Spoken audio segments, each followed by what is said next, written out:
Hello and welcome to this video. In this video I have prepared a sheet metal cassette, and now I want to work on this sheet metal cassette including all the tabs and corners. To do this, I simply call up the command and can set a few various options here. Here I have the option to edit individual bending zones or sheet metal edges separately, or in this case to cut the entire corner at a miter. If I click on the respective edge, in this particular case the front edge, I immediately see the preview clearly.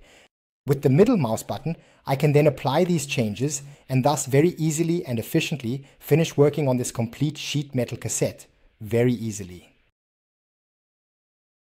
Of course, I have various options on how to edit this better and more effectively for my company, and the most diverse possibilities.